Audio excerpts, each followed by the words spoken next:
Mike. Just in time for open mic. Dans Le Point de Max, c'est l'heure de l'Open Mic avec Audrey Pinchot. First time I tried an open mic, I knew. Et là, ce matin, Audrey, on va essayer de pas dépasser les bornes. Oh, oh, oh, toudoum, tch. J'adore les gens qui essaient de me donner des conseils sur Twitch, c'est super apprécié. C'est toutes des choses qui ont été évaluées. Il t'apprend beaucoup de choses quand tu as un véhicule électrique, là. Faut que tu achètes des adaptateurs si tu veux te brancher ces Tesla puis t'as pas une Tesla. Il y a beaucoup de choses. T'apprends aussi. Ce qui est intéressant quand tu as un véhicule électrique, c'est que des fois, il faut que tu apprennes à vivre comme si tu n'avais pas de véhicule.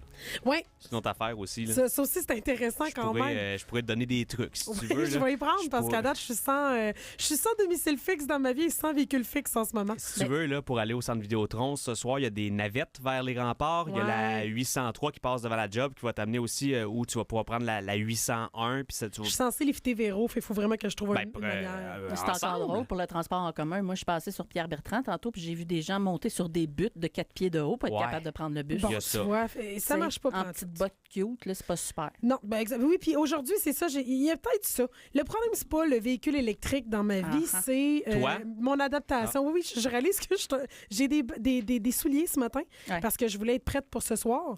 Parce que quand on va au rempart, je fais les réseaux sociaux, fait que je vous suis sur la glace. Et dans les années passées, j'avais des talons. C'était vraiment de la chenoute. Fait que là, je me suis dit, moi, mettre des souliers pour être sûr d'être correct. J'avais pas regardé la température extérieure. Il fait frette, il vente, il neige, il y a des ourlets de neige partout. J'avais les pieds pleins d'eau. C'était vraiment de la chenoute à matin. Okay. Je tire un trait parce que notre sujet est plus intéressant que ce que je vous raconte en ce moment. On parle aujourd'hui des rêves érotiques qui nous parlent. Ouais. Bon, là, à vous d'embarquer ou de ne pas embarquer dans le principe des rêves qui ont une signification. Chose certaine, on est tous rejoints par une chose. Mensonge à celui qui me dit que j'ai jamais fait un rêve érotique dans sa vie. Ouais. Là, rêve érotique ne veut pas nécessairement dire, j'imagine, Val, relation complète et ça peut juste être il fait chaud dans la pièce, là, dans ton rêve, là, quelque chose qui va provoquer soit un intérêt sexuel, sensuel, qui va piquer notre curiosité, puis qui, d'un fois, va entraîner une érection, même une éjaculation, mais même un orgasme. Ça m'est déjà arrivé une fois. Oui, hein? Oui, de me réveiller en plein plaisir puis de pas trop comprendre ce qui venait de se passer. Ma première question, c'est... Un rêve érotique? Un rêve érotique? Ça t'est arrivé juste une fois? Non, ça non, d'avoir un orgasme. Un orgasme en rêve érotique? Ben oui. Oui, ça t'est jamais arrivé? Ben, le morning wood est déjà arrivé, là, mais comme on appelle. Mais en pleine nuit, ça t'est jamais arrivé de te réveiller puis d'être bien... d'être allumé, mettons, mais pas l'orgasme. Oui, ça existe. Te réveiller en orgasme. D'avoir beaucoup de plaisir. Ben voyons donc. Chez l'homme, on va appeler ça aussi ce qu'on appelle, j'aime pas l'utiliser, mais les déjections nocturnes. C'est-à-dire qu'il va y avoir carrément une éjaculation qui va se faire. Ton corps n'a pas besoin de toi pour fonctionner, mon petit coucou. Ben là, je suis en train de voir ça. Mais OK, je te donne un parallèle, Max. Est-ce que ça t'est déjà arrivé de rêver que tu tombais puis tu te réveilles puis t'es en train de... Ton cœur veut mourir quasiment chaque après-midi dans mes siestes. Ça, c'est terrible. C'est terrible. Ben, le principe est le même. Si dans ta tête, dans ton rêve, t'es en pleine relation sexuelle... Ben ça se peut que ton corps réagisse. Moi, ça m'est arrivé juste une fois. J'étais en couple, j'étais franchement mal à l'aise. Il était dans le lit à côté? Mais oui. Puis là, ma question est là. Est-ce que les rêves érotiques représentent des fantasmes? Parce que dans certains rêves que j'ai déjà faits, des fois, c'est plus intense. T'as la 50 Shades un peu, là. Puis ça concorde pas toujours avec ce que je rêve dans la vie de tous les jours. Non, c'est ça. Fait qu'à quel point ça représente les fantasmes, les rêves érotiques? Ben, ça représente en fait pas pantoute. C'est ça l'affaire. C'est un peu plate comme réponse. Là. Ça va dire quelque chose. Il y a un message qui est associé à ça, supposément. Mais ça ne veut pas représenter absolument pas ton fantasme actuel. D'ailleurs, 70 à 80% des adultes ont des rêves érotiques assez régulièrement, on dirait. Et quand je dis régulièrement, je veux pas dire... complètement avec un orgasme, mais des petits trucs qui font divaguer, si on veut, et ça raconte absolument pas nos fantasmes, que je disais. Tu sais, Max, ça t'es-tu déjà arrivé de rêver de façon érotique, mettons, à un ou une collègue ou un ou une amie avec qui tu coucherais vraiment pas dans la vie, mais c'est juste, ils se ramassent là pour une raison que tu comprends pas? Ben, des amis, c'est déjà arrivé, mais tu sais, je veux dire, c'est des gens qui auraient eu tendance à m'attirer dans la vie. Fait que, tu sais, je me dis pas, what the fuck. Okay, moi, pas en tout. Parce que je peux confirmer que tous les gars avec qui je travaille à la station ont déjà fait partie d'un rêve où c'était bizarre. Ouais. Puis ça a aucun rapport avec un fantasme. Là. Puis là, je dis ça avec amour et respect, là, mais parce que Dan a déjà été dans un de mes rêves. Tu comprends-tu que dans le rêve, je couchais pas avec Dan, là? Mon point est que Dan était dans la pièce et dans l'environnement. Puis ce qu'on m'avait expliqué, c'est, ben non, c'est juste ton cerveau qui réagit genre à un stress. T'as vu Dan, mettons, dans ta journée. Fait que Dan est dans la scène de ce que tu vis dans ton rêve, mais ça n'a pas rapport. Je pensais qu'on parlait vraiment de rêve érotique. Oui. Mais OK, mais Dan, t'es dans un rêve érotique? Ben, un rêve qui a fini érotique, mais il faisait partie du contexte de mon rêve. Ouais. Je sais que c'est bizarre du moins. Elle est bizarre. Elle m'a confié ses rêves érotiques là, pour la finale, comme toi, tu l'as fait. On va regarder ça tantôt. Vraiment weird un peu ces bars. Mais oui, tu as raison, le rêve emprunte un chemin du désir pour nous parler des trucs plus profonds, des besoins plus profonds qu'on aurait, c'est-à-dire de se sentir souvent soit libre, reconnu, curieux ou vivant. Ça peut aussi, des fois, laisser présager le fait que tu n'es peut-être pas autant spontané dans ta vie sexuelle, hein, que tu aurais besoin d'un peu de spontanéité. Hein, c'est des choses qu'on va voir souvent.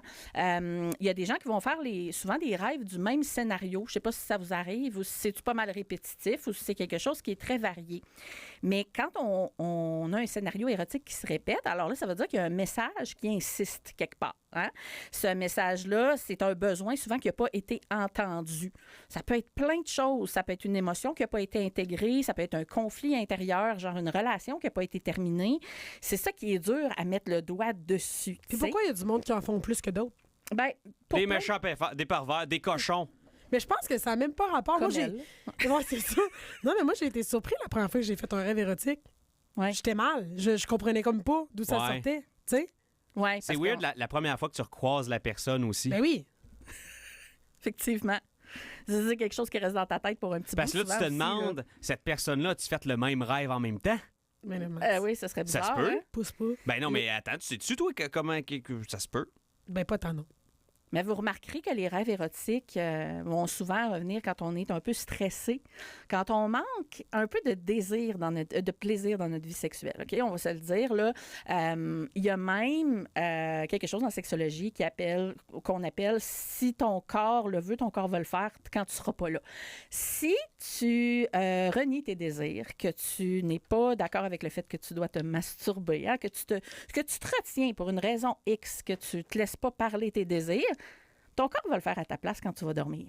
Alors, quelqu'un qui fait beaucoup de rêves érotiques, qui est récurrent sur un même scénario, des fois, ça peut lui montrer que peut-être qu'il devrait prendre en main un peu son plaisir durant le jour pour éviter que le soir, l'univers divague dans des choses, des fois, où peut-être qu'on ne veut pas aller. Il y a des fois aussi, il y a des scénarios qui ne sont pas toujours positifs. Hein? Qu'en est-il quand on arrive dans un scénario qui est négatif puis qui nous laisse des impressions importante, puis on veut comprendre d'où ça vient, c'est quand même pas évident. On peut-tu définir un peu le rêve érotique? Parce que je veux pas que les gens pensent que c'est nécessairement sexuel. Tu sais, des fois, c'est juste que, je sais pas, il y a une crouse dans ton rêve ou tu ressens des affaires où il y a une tension, mais il se passe pas nécessairement quelque chose. Comme avec Dan Caron. Ah, arrête, là. C'est pas ça que j'ai dit. Ce que je veux dire, c'est que des fois, ça t'arrive pas des fois de faire des rêves où rien fait de sens. Ben oui, ça arrive. T'es avec des gens, puis là, tout d'un coup, t'ouvres la porte dans la cuisine, puis là, t'es rendu genre dehors. Puis là, t'es avec d'autres mondes, puis bon, mais c'est ça. C'est ce que je veux dire, c'est que... OK, t'as fait l'amour avec quelqu'un, puis Dan était là un peu, tu sais, il était là, puis tu sais pas pourquoi. Il était dans le film, mais je sais pas pourquoi il était là. Mais non, mais il était dans le scénario, mais je sais pas pourquoi. Il y avait un scénario. Non, Max, arrête, là. Aide-moi. Ben, j'essaie de t'aider à nous aider. Mais c'est comme si Dan était dans la rue. Salut Dan, puis là j'ouvre une autre porte, puis là je suis rendu en chambre à coucher, puis il y a quelqu'un. OK, parfait. Là, c'est tout. C'est tout ce que j'avais besoin. Effectivement, nos rêves se promènent de gauche à droite et ça n'a souvent pas de tenue. Et un rêve érotique, comme tu as posé la question, tu l'as bien défini, c'est quelque chose qui va soulever un sentiment, soit d'attirance, de plaisir ou de désir. Donc, ça peut être juste de regarder un gars que tu trouves cute dans la rue, puis c'est ça ton rêve érotique, là, puis tu te ramasses, tu te réveilles, puis ta culotte est mouillée, là, on va se le dire. C'est des choses qui arrivent souvent.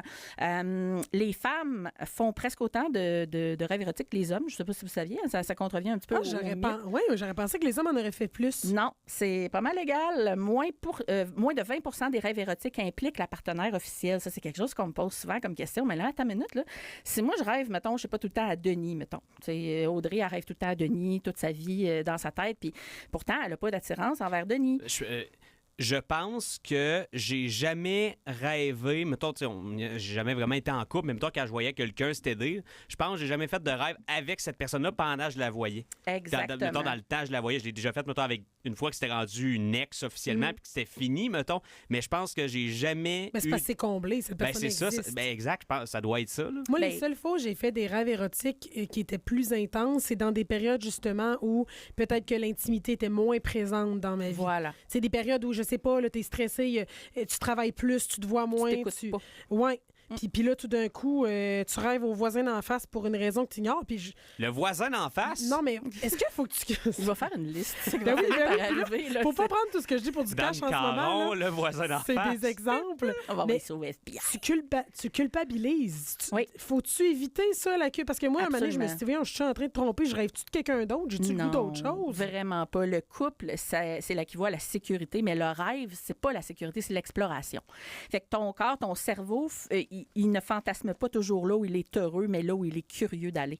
Fait qu'il faut pas trop s'en faire avec ça, puis il faut se dire, bon, c'est sûr que si tu vois tout le temps les mêmes affaires, il faut s'interroger sur le message, mais le message n'est pas sexuel en tant que tel, tu sais. Et je sais pas si ça vous tente de savoir un petit peu ce qui se passe dans la tête de Audrey et Max avant qu'il nous manque du temps, là, parce que vous m'aviez confié légèrement vos rêves érotiques, ce qui m'a permis de les analyser. Avant ça, je voudrais peut-être faire un petit topo très rapide des les plus communs. Oui, vas-y. C'est ceux qu'on entend le plus souvent. Bon, être nu ou exposé, ça veut souvent dire qu'on est vulnérable ou qu'on a besoin d'être vu. On a besoin d'être, c'est ça, d'être reconnu. Rêver d'un lieu ouvert comme la plage puis la nature, ça m'arrive tout le temps. Il y a tout un paquet de cas tout nus sur les plages. Ça, c'est la liberté et le retour au corps, le désir de spontanéité qu'on appelle. Rêver d'un inconnu, hein, c'est une partie de soi qui va souvent chercher à s'exprimer autrement. Ça a l'air niaiseux. Saviez-vous que ton cerveau n'est pas capable d'inventer quelqu'un dans un rêve? Il faut absolument que ce soit quelqu'un que tu as déjà au moins croisé dans la rue, que ton cerveau n'est pas ou que tu as vu, mettons, une photo. Ton cerveau n'est pas capable. C'est-tu vrai ce que je dis en ce moment? Oui, non, mais... j'aurais dû y penser avant de le dire, là, mais il me semble que en tout cas. Ton cerveau n'est pas capable de composer puis d'inventer. Ça peut être dans un film que tu as vu ce visage-là, ça peut... Mais il faut effectivement qu'il ait déjà vu les traits de la personne qui va se retrouver dans ta tête. Il peut inventer un personnage, mais il va l'utiliser des choses que tu as déjà vues, effectivement. Tu as tout à fait raison. Et puis, tu m'as confié, en toute humilité, Max, tes fantasmes, tes rêves érotiques, et j'ai trouvé que c'était très représentatif de la population en général. Alors, veux-tu que je lise ce que tu m'as envoyé? Oui. OK. Ça arrive quand j'imagine Audrey en costume de Youpi. Non, parfois avec des amis non spécifiés, parfois en couple, puis ça tourne autour de l'interdit. Genre, on se dit, voyons, on peut pas faire ça, puis finalement, on finit par se frencher. Donc, c'est souvent ça. Tu as mis le doigt dessus, probablement la notion de l'interdit qui est intéressante. Puis oui, tu as raison. Le scénario tourne autour de « on devrait pas », mais c'est pas un désir de tromper, mais une excitation qui est liée à la transgression des règles. Dans le fond, peut-être que dans ta vie, tu aurais besoin d'un peu de nouveauté, de spontanéité. C'est vrai que c'est excitant, ça, tu sais, quand tu as l'impression que, sortir de ta routine quotidienne, tu sais, dans le fond. Tu sais, tu as beaucoup de routine avec le travail et tout. Peut-être que ton corps te dit, bon, là, il faudrait casser ça, puis acheter un costume de canard, par exemple. Quelque chose comme ça. Non, mais c'est pas faux ce que tu dis, parce que tu sais, je l'ai toujours dit, là, en ondes, je suis relativement plate. Là. Quand on avait des chroniques, mettons, là, ici, où il y a des jouets qui se présentaient, ou des... J'ai tout le temps... Je me dis tout le temps, ah ouais, il y a beaucoup de couples qui vont magasiner ces affaires-là ensemble. Tu sais, moi, je suis relativement... T'es vanille. Pudique un peu. Non, mais je suis vraiment pas pudique. J'aime essayer toutes sortes d'affaires, mais je me rends compte que je suis quand même... C'est de base, là. Ben, c'est vanille, c'est ça le terme. T'es vanille. Mais vanille, c'est pas genre... Ben, vanille, c'est que c'est... mettons, tu choisis un vibrateur. Prends-moi dans tes bras puis colle-moi. Non, vanille, au contraire, je pense que c'est juste, c'est l'habituel, ça goûte bon, puis... t'es bien avec ça. C'est sensuel. Il y a plus de sensualité que de sexualité. C'est peut-être un peu moins cru. Mais cru, c'est peut-être le bon terme. Je me suis toujours trouvé... Mais dans mes rêves, ça m'est arrivé de faire des rêves quand je dis à la 50 Shades of Grey, là, que je me dis, voyons, je voudrais même pas me ramasser dans une chambre rouge avec des sangles. Là. Ben c'est ça. Ben allons-y, parce que j'ai ta version aussi que tu m'as envoyée. Alors, Audrey rêve qu'elle est dans un contexte intime. La personne s'approche, l'appelle bébé à répétition. Et mon Dieu. Et là, plot twist, c'est Mademoiselle V dans un costume de canard. Puis là, Audrey se dit non, pas elle, pas maintenant, absolument pas. Puis là, je te french le coude. Oui. Le coude, par contre, un point érogène. Oui, ben tu vois, c'est ça. Fait que ça a passé de gauche à droite, on est allé partout. Hein? Ça parle pas du tout d'un désir envers Mademoiselle V ou envers son coude. On s'entend là-dessus. Ben, quoique ça me ferait toujours plaisir, mais le cerveau aime mélanger tout ce qui crée de l'inconfort. Et là, c'est important de se rappeler que quand vous dormez, la notion d'inhibition n'existe pas. Hein? Tout ce qui est interdit est mis à off. Donc, ça peut surprendre des fois d'avoir un rêve, comme tu l'as dit tantôt, à la 50 Shades of Grey, où je me fais fouetter le derrière tout d'un coup, puis ça m'est jamais entré dans mes désirs auparavant. Et malheureusement, ce n'est pas nous qui décident, puis l'inhibition est à off, ce qui peut être une bonne chose pour certains. C'est pas pour rien qu'ils ont créé dans les dernières années de la pornographie audio. Absolument. Pour jouer avec ton mental, parce qu'il y a beaucoup de gens, puis honnêtement, je peux dire sans gêne que j'entre là-dedans, là. Moi, fais-moi pas trop mal. Il y a une limite. Là. Tu comprends? Là, je veux dire, tu sais, j'admire les femmes qui se mettent des pinces mamelles là, puis qui se font souffrir bien raide. Est-ce que le mot admire... Non, mais dans le sens, je les salue. Mais on est passé d'admiration à bonjour. Je les salue. Je les salue. Bon, celles qui sont à l'écoute, salutations. Non, mais tu sais, il y a un côté sauvage qui peut être le fun, mais tu sais, des fois, c'est extrême. Là. Moi, mettons, mets-moi pas dans une balançoire avec des pinces partout, là, puis moi, je suis le genre de fille qui est dans ma tête puis qui pense au lave-vaisselle. Il faut vraiment que tu me ramènes puis qu'on soit dans un moment présent ensemble. Fait que je sais même plus où je m'en allais avec ça. Ça m'a perturbé le bonjour, ma mère. L'imaginaire sexuel. L'imaginaire sexuel. Puis la pornographie audio... Puis ou les rêves, j'ai l'impression que c'est un peu de venir te permettre ce que tu peux pas te permettre justement dans la vie de tous les jours, ce que tu sais que tu peux pas supporter. Moi, dans mon rêve, là, ou dans un audio, là, tu peux me dire que je suis accrochée, tu comprends, avec des chaînes au plafond, puis j'en ai pas de problème, je le suis pas pour vrai. Il y a la peur est pas là. C'est ça, je vais être capable de me faire un film dans ma tête qui va peut-être venir réveiller des sens sans nécessairement vivre le côté physique qui peut-être me rendrait inconfortable normalement. Ça fait-tu du sens? Bien, absolument. Puis je dirais même, pour ceux qui se souviennent de leur rêve, j'ai perdu Max. Écrivez-les donc quand vous vous levez, hein, un carnet. Tu sais, des fois, on se dit, on ne se rappelle pas de nos rêves. Là. Si vous avez envie puis que c'est quelque chose que vous avez le temps de faire, prenez des notes sur vos rêves érotiques. Puis pourquoi pas faire vos propres nouvelles érotiques? C'est vrai. Tu sais, pour vous rappeler vos propres rêves. Mine de rien, ça peut être une façon de stimuler votre imaginaire puis de le raconter à votre conjoint par la suite ou à votre partenaire, ce qui peut rendre ça encore plus agréable à deux, si on veut, tu sais.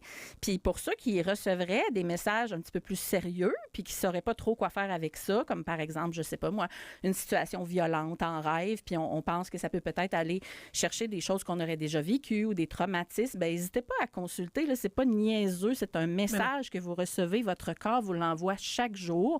Donc, je pense que ça vaut la peine de s'y arrêter. Effectivement, il y a peut-être une petite perturbation à adresser avec un spécialiste, un thérapeute ou quelque chose, mais toujours est-il que sinon, même si tu es attaché, il ne faut pas que ça vous fasse peur. On a vraiment des textos intéressants. Oui, vas-y donc. Je vais le nommer. Oui, juste non, nomme pas les gens. Depuis que je suis séparé, j'ai jamais autant rêvé à mon ex. Quand j'étais jeune, c'est arrivé plus d'une fois que le rêve était tellement intense et réel qu'à mon réveil, l'excitation était à son maximum et j'avais juste à donner 2-3 coups pour finir la job. Voilà. C'est fort un rêve. Ça m'arrive au moins une fois par mois, là, avec la totale puis j'ai 33 ans, puis ça fait chier le matin. Oui, ça retarde. Ça retarde le tout. Si tu laves tes draps et tout, j'avoue, mais écoute, c'est tellement un beau sentiment. Moi, je trouve ça le fun, c'est ça. C'est un cadeau. Oui. Puis quand tu as la chance d'avoir quelqu'un dans ta vie, ce qui est le fun, c'est que tu peux même t'en servir. Puis, mais ce qui est drôle, c'est que quand on parle de quelque chose qui est comme zéro dans tes affaires, on a ici quelqu'un qui dit qu'elle est complètement hétéro, ou du moins, c'est ce qu'elle croit. Ouais. Mais elle dit, j'ai déjà rêvé avoir une relation lesbienne avec une collègue de travail avec l'orgasme en bonus. Ben oui. Et je suis hétéro. Assez gênant quand tu la croises le lendemain, mais c'est ça, c'est comme l'interdit de je suis hétéro, c'est une collègue. Ben, l'inconnu Dans aussi. l'ascenseur. Tu sais, moi, je te l'ai déjà partagé, Max, mais quand on parle de pornographie, moi, ça va toujours être des femmes que je regarde. Puis je me verrais pas dans la vie demain matin coucher avec une femme. C'est juste le fait que, dans ma perception, je suis capable de trouver mon plaisir quand je vois une femme avoir du plaisir. Puis que, bon, dans notre univers, la porno est un peu plus concentrée sur l'homme, là. Quoique de moins en moins, là. Mais ceci dit, je pense que c'est ça. Ce que ça te procure versus tes envies dans le monde réel et physique, c'est deux affaires, là. Tu sais, peut-être que demain matin, mettons, là, on pousse ça puis on peut avoir des relations sexuelles avec des casques réalité virtuelle et compagnie. Peut-être que j'essaye plein d'affaires que j'oserais pas dans le monde réel. Ah oui, tout à fait. Mais il y en a, c'est rendu à ça des vidéos qui sont faites pour le casque de réalité virtuelle. Ça, là. c'est weird, là. Mais tu viens de dire, tu le ferais. Ben non, mais avec la perception... Oui, mais là, tu viens de le dire. Ça, c'est une perception comme si ça t'est fait à toi. Ouais. Mais moi, je parle d'être dans de voir certaines scènes ou de... Ouais, je comprends ce que tu veux dire. Ça se contredit, ce que je viens de Moi, dire. je comprends absolument pas ce que tu veux dire. Moi, je me suis perdue, moi aussi. Là. Ben non, mais je viens de réaliser que je me contredis un peu dans mes... Si quelqu'un a compris... 88 971 52 Non, mais ce que je voulais dire, c'est que peut-être que je me permettrais de faire... Parce que quand tu as parlé de ce qui existait déjà, j'ai réalisé que peut-être que j'aimerais pas tant ça, finalement. Parce que la réalité virtuelle qui existe en ce moment, de ce que je comprends, puis tu me corriges, Val, c'est que tu as l'impression que c'est dans ta face. c'est dans ta face, c'est ça. C'est vraiment... T'es participatif, c'est tu n'es ça. pas voyeur. Moi, je serais peut-être Toi, plus... tu voudrais voir. Exactement. Bon, là, voilà, c'est plus clair. Merci pour l'aide, tous. Ça fait plaisir. Mais c'est ça. Mais je trouve ça intéressant, ceci dit, là. Bien, le voyeurisme, c'est un des fantasmes les plus communs, c'est-à-dire les gens aiment voir ou être vus, mais pas nécessairement dans l'action de participer. Puis je peux comprendre. J'ai eu la chance de porter un de ces casques-là pendant quelques minutes. Honnêtement, j'ai eu envie de vomir, pas parce que ce que je voyais, mais parce que c'est beaucoup trop intense pour moi. Là. Mais ce que j'ai vu, ça m'a laissé légèrement choquée. Honnêtement, là, justement, comme tu le dis, il y a une certaine violence dans l'acte par bout. Puis on dirait que le fait que d'être... Mais il n'y a plus de limite. Bien, c'est ça. T'es direct dedans, c'est trop cru. Je trouve que ça manque de détour. Puis tantôt, tu l'as dit, de moins en moins, la pornographie est moins crue. Mais j'ai l'impression qu'on pourrait faire encore mieux que ça. Des fois, je regarde des supposément femmes porno pour femmes, là, puis je me dis, c'est pas tant pour la femme que ça. Je pense que c'est plus une façon de dire soft. Oui, je comprends ce que tu veux dire. Mais par les femmes pour des femmes, j'aimerais bien ça le voir, ouais. Je terminerai en te demandant, est-ce qu'il faut raconter ses rêves érotiques à son partenaire? Bien, ça dépend. Si c'est pour triper ensemble, vous les remémorez. Et puis, by the way, mesdames là, ou messieurs, si vous vous réveillez avec un rêve érotique, dites-le à votre partenaire à côté. Des fois, ça fait plaisir de se faire réveiller. Oui, mais il y en a qui sont insultés. Il y en a qui sont insultés. Il y en a qui prennent ça pour de la tromperie. Ben, dis-y que c'était lui. Raconte-y ton rêve, mais fais-y croire que c'était lui. Là. Tu dis, oui, effectivement. Je comprends ce que tu veux dire. On peut le partager si on pense que la personne va être en mesure de bien le digérer puis qu'on peut l'utiliser comme tremplin érotique. Mais si on pense que la personne va être jalouse de la situation, bien alors on peut peut-être modifier certains détails et s'en servir ou alors les garder pour soi et son petit jardin secret et plutôt les mettre dans un journal. Mais là, en même temps, si ton partenaire est frustré au point où la tromperie est un rêve, peut-être qu'il faudrait aller voir un thérapeute de couple. Je dis ça de même. Il y a une limite, là. Mais, tu sais, là, je laisse ça dans votre cours. Wow! C'était vraiment intéressant. Oui.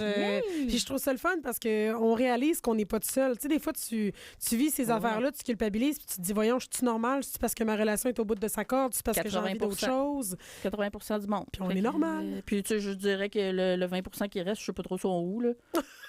Ils mentent, d'après moi. C'est ça, c'est sûr qu'ils répondent aux sondages, mais qu'ils disent pas la vérité. C'est ça. Genre, ils ont 8 ans. Si vous avez besoin de consulter, de conseils, vous avez besoin de parler à Val, Mademoiselle V, c'est mademoiselleve.com, MLLEV.com. Yeah. Vous avez vraiment tous ces services qui sont sur son site web et évidemment les réseaux sociaux aussi. Mademoiselle V, conseillère en sexologie, un gros merci. Merci à vous. Audrey Péchon, un gros merci, puis je vais penser à toi la prochaine fois que je croise Dan Caron. Salut! Salut, Max. Au retour, petit tour de nouvelles. Il y a du stock en masse dans l'actualité. On continue de surveiller Donald Trump. Est-ce qu'il va être fâché de l'entente entre le Canada et la Chine concernant, entre autres, l'importation de véhicules électriques chinois au Canada? On se parle aussi de sport. Le Canadien de Montréal qui a échappé le match d'hier face au puissant Sabre de Buffalo. Ça fait dur à dire. On termine le voyage demain du côté de la capitale fédérale à Ottawa. Et un des 3 gardiens a été rétrogradé au Rocket de Laval. C'est Jacob Fowler qui retourne là-bas. Je vous dis pourquoi je trouve que c'est une excellente décision. Et on se parle aussi d'un gros match de hockey junior ici à Québec.